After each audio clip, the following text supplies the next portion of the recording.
Introduzione. Il seguente breve libro discute l'importanza di aderire agli insegnamenti del Sacro Corano e alle tradizioni del Santo Profeta Mohammed, pace e benedizioni su di lui, ed evitare innovazioni religiose. Questa discussione si basa sul capitolo 2, Al-Baqarah, versetti 208-209 del Sacro Corano. O voi che avete creduto, entrate nell'Islam completamente che perfettamente, e non seguite le orme di Satana.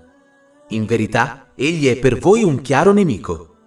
Ma se scivolate e deviate dopo che vi sono giunte prove chiare, allora sappiate che Allah è esaltato in potenza e saggio.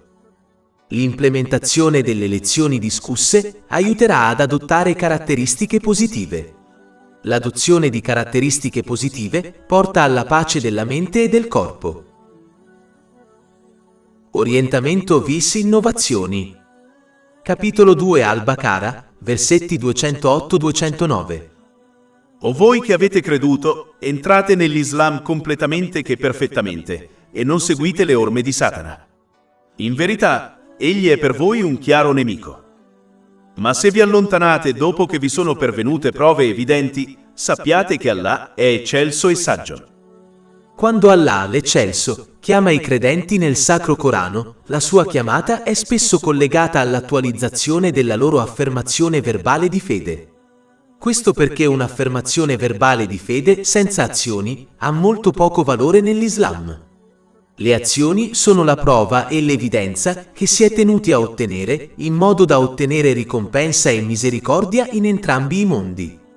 Proprio come un albero da frutto è utile solo quando produce frutti, allo stesso modo la fede è utile solo quando produce buone azioni. Capitolo 2, Al-Baqarah, versetto 208. O voi che avete creduto, entrate nell'Islam completamente che perfettamente. Ciò indica che un musulmano deve combinare entrambe le parti dell'Islam, ovvero la fede interiore supportata da azioni esteriori. Queste azioni implicano l'uso delle benedizioni che sono state concesse in modi graditi ad Allah, l'Eccelso, come delineato nel Sacro Corano e nelle tradizioni del Santo Profeta Mohammed, pace e benedizioni su di lui. Infatti, la definizione stessa di musulmano è quella di colui che si è fisicamente sottomesso ad Allah, l'Eccelso. Pertanto, non esiste un musulmano che non pratica l'Islam, poiché non praticare l'Islam contraddice la definizione stessa della parola musulmano. Il versetto principale avverte anche i musulmani di evitare l'atteggiamento con cui scelgono quali aspetti dell'Islam seguire e quali ignorare, a seconda dei loro desideri. Questa è la persona che tratta l'Islam come un cappotto e quindi lo indossa e lo toglie ogni volta che lo desidera. Questa persona non obbedisce o adora Allah, l'Eccelso invece obbedisce e adora solo i propri desideri. Capitolo 25, Al-Furqan, versetto 43. Hai visto colui che prende come suo Dio il proprio desiderio? In effetti, scegliere e selezionare quali parti dell'Islam seguire e ignorare è stato descritto come non credere in parti della rivelazione divina, anche se un musulmano può affermare di credere nell'intero Sacro Corano. Capitolo 2, Al-Baqarah, versetti 84-85. E ti ricorda quando prendemmo il vostro patto, dicendo: non versate il vostro, cioè il vostro sangue, o sfrattatevi a vicenda dalle vostre case. Allora lo avete riconosciuto questo, mentre eravate testimoni. Allora siete quelli stessi che vi uccidete a vicenda e sfrattate una parte del vostro popolo dalle loro case, cooperando contro di loro nel peccato e nell'aggressione. E se vengono da voi come prigionieri, li riscattate, sebbene la loro sfrattamento vi fosse stata proibita. Quindi credete in una parte della scrittura e non credete in una parte. Allora qual è la ricompensa per coloro che fanno ciò tra voi se non la disgrazia nella vita mondana? E nel giorno della resurrezione saranno rimandati alla più severa delle punizioni. E Allah non è ignaro di ciò che fate. Chi quindi sceglie e seleziona cosa seguire degli insegnamenti islamici in base ai propri desideri, sta solo invitando la vergogna su se stesso in entrambi i mondi. Le stesse cose mondane che ottengono scendendo a compromessi sugli insegnamenti islamici diventeranno una fonte di stress, miseria e problemi per loro in entrambi i mondi, anche se vivono momenti di divertimento e intrattenimento, poiché non possono sfuggire al controllo di Allah, l'Eccelso. E poiché il loro atteggiamento li incoraggerà a fare un uso improprio delle benedizioni che sono state loro concesse, ciò aumenterà ulteriormente i loro problemi, stress e difficoltà in entrambi i mondi. Capitolo 9, At-Toba, versetto 82. Lasciateli dunque ridere un po' e poi piangere molto, come ricompensa per ciò che hanno guadagnato. Capitolo 20 Taga, versetti 124-126. E chiunque si allontana dal mio ricordo avrà una vita depressa, cioè difficile, e noi lo raduneremo, cioè lo resusciteremo cieco nel giorno della resurrezione. Egli dirà: mio Signore, perché mi hai resuscitato cieco mentre una volta che vedevo? Allah dirà: così vi giunsero i nostri segni e li dimenticaste, cioè ignoraste, e così sarete dimenticati in questo giorno. Chi sceglie e seleziona quali insegnamenti islamici seguire o ignorare in base ai propri desideri, sta seguendo le orme del suo nemico giurato, il diavolo, poiché è stata la prima persona a comportarsi in questo modo, quando ha rifiutato il comando di Allah, l'esaltato, di mostrare rispetto al santo profeta Adamo, la pace sia su di lui. Capitolo 2, Al-Baqara, versetto 208. O voi che avete creduto, entrate nell'Islam completamente che perfettamente, e non seguite le orme di Satana. In verità, egli è per voi un chiaro nemico. Chi segue le orme del diavolo non otterrà mai pace interiore e successo, né in questo mondo né nell'altro.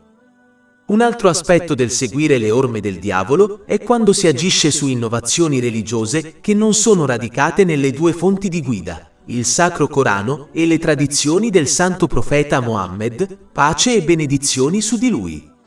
Più si agisce su altre fonti di conoscenza religiosa, anche se portano a buone azioni, meno si agirà sulle due fonti di guida, il che a sua volta porta a una cattiva guida. Questo è il motivo per cui il santo profeta Mohammed, pace e benedizioni su di lui, ha avvertito in un hadith trovato in Sunan Abu Dawud, numero 4606, che qualsiasi questione che non sia radicata nelle due fonti di guida sarà respinta da Allah, l'esaltato. Infatti, il versetto principale in discussione è stato specificamente rivelato quando un gruppo di compagni, che Allah sia soddisfatto di loro, che erano precedentemente ebrei o cristiani, desideravano continuare ad agire sugli insegnamenti della loro precedente religione che non contraddicevano gli insegnamenti islamici. Questo è stato discusso in Tafsir al-Qurtubi, volume 1, pagina 531. Inoltre, più si agisce su altre fonti di conoscenza religiosa, più si inizierà ad agire su cose che contraddicono gli insegnamenti dell'Islam. È così che il diavolo porta le persone fuori strada, passo dopo passo. Ad esempio, a una persona che sta affrontando delle difficoltà, verrà consigliato di eseguire determinati esercizi spirituali che contraddicono e sfidano gli insegnamenti dell'Islam. Poiché questa persona è ignorante e ha l'abitudine di agire su altre fonti di conoscenza religiosa, cadrà facilmente in questa trappola e inizierà a eseguire esercizi spirituali che sfidano direttamente gli insegnamenti dell'Islam. Inizierà persino a credere a cose su Allah, l'Eccelso e l'universo, che contraddicono anche gli insegnamenti dell'Islam, come credere che le persone o le creature soprannaturali possano controllare il loro destino, poiché la loro conoscenza è presa da altre fonti di guida diverse dalle due. Alcune di queste pratiche e credenze fuorvianti sono una chiara incredulità, come praticare la magia nera.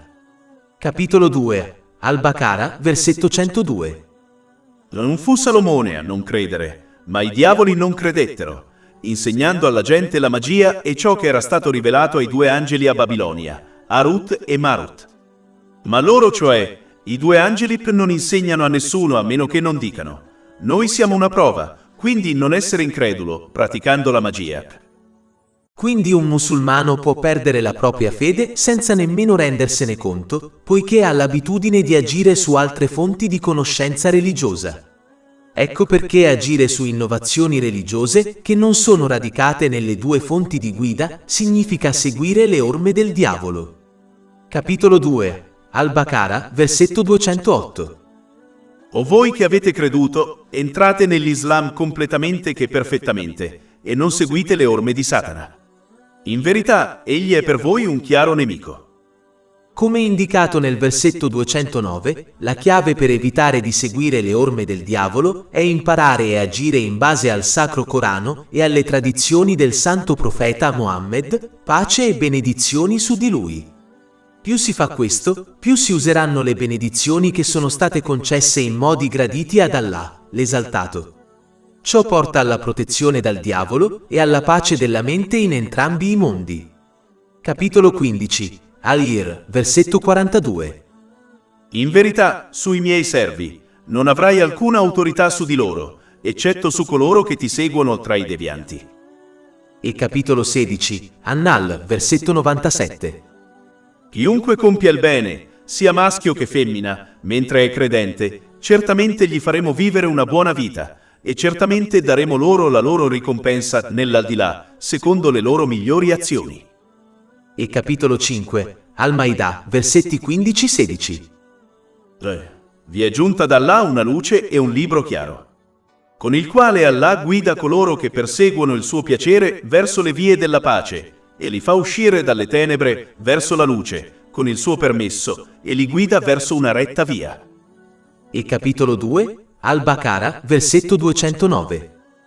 Ma se scivolate e deviate, dopo che vi sono pervenute prove evidenti.